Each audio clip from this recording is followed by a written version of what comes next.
Bueno, en este módulo voy a hablarte sobre lo que sería el Group Policy Management Console. Esa es la consola que está enfocada en aplicar las políticas realmente a lo que sería los grupos, los usuarios o lo que sería entonces los Organizational Unit. Bien, vamos a hablar un poquito sobre esta consola. Para encontrar la consola, vamos a ir aquí a Start, Administrative Tools, y aquí la encontramos, Group Policy Management. Te voy a comentar que te recomiendo que pues practiques con esta consola, veas cómo es que funciona, porque la consola es bien sumamente útil para crear políticas y aplicar políticas en algún grupo o en alguna área. Ok, por ejemplo, vamos a hablar un poquito aquí. Aquí a nivel de Forest tengo, por ejemplo, el dominio inq2.local. Aquí yo puedo tener varios dominios. Por ejemplo, ahora mismo tengo solamente uno, inq2.local. Y aquí a nivel de sites, pero no tengo ningún site ahora mismo creado. Pero por ejemplo, aquí en inq2.local puedo encontrar los diferentes departamentos y grupos que haya creado. Por ejemplo, ahora mismo tengo el departamento de ingeniería, que fue el que creé en uno de los ejercicios a nivel de aplicar la política de Folder Redirection. Por ejemplo, aquí tengo la área del Domain Controller y la área de la política por default, por defecto. Si por ejemplo yo deseo cambiar que el password o los requisitos mínimos de la estructura del sistema operativo sean password básicos y no password muy complejos, lo puedo modificar a nivel de lo que sería el default domain policy. Cualquier política que yo aplique en esa área me va a aplicar a las demás a nivel de estructura. Así que mi consejo es que no juegues mucho con la política del dominio principal. Pero te la voy a enseñar para que la veas. Por ejemplo, le doy un clic aquí con el botón derecho, donde dice Edit. Y aquí, a nivel de lo que sería políticas, por ejemplo, aparte de Windows, aquí, Security.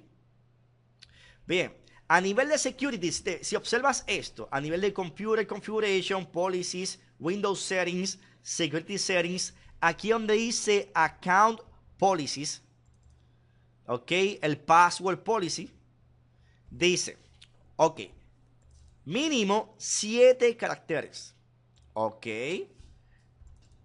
El término de máximo a nivel de tiempo del password dice que esperen 42 días. Ok.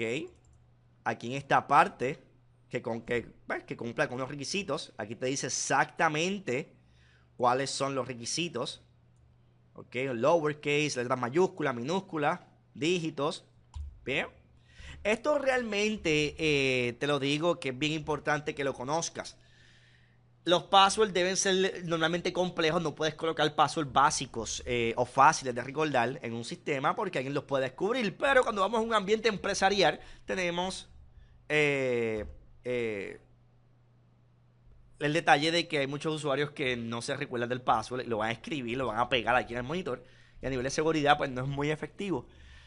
Eso pasa.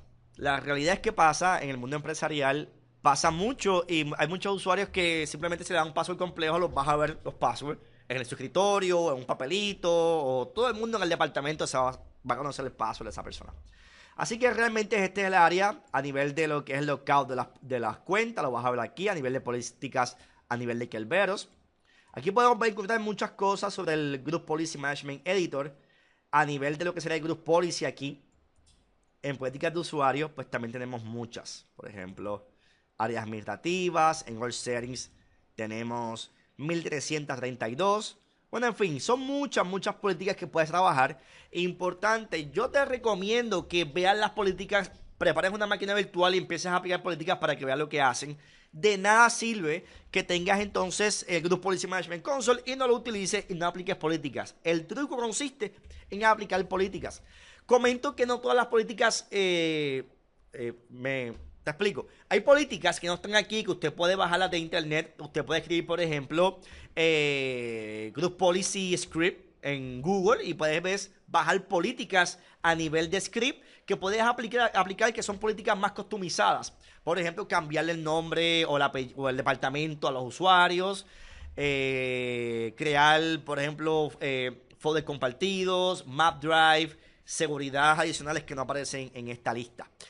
¿Qué te quiero decir entonces con esta área? Que por ejemplo, si hay políticas que quieres aplicar y no están aquí, puedes entonces crear un script a nivel de lo que sería Visual Basic Script y aplicar las políticas que no aparecen en esta lista, por ejemplo. ¿Ok? Aquí en esta área, por ejemplo, tenemos que los usuarios autenticados se le aplique esa política, pero realmente puedes remover en esta área o puedes añadir grupos o usuarios en específico para que se le aplique entonces esa política. ¿Ok? Bien, así que es importante que observes y estudies el Group Policy Management Console para que veas cómo funciona, aplica políticas, practica y nos veremos entonces en el próximo módulo. ¿Ok? Bueno, muchas gracias y nos veremos ya mismito. Bye bye.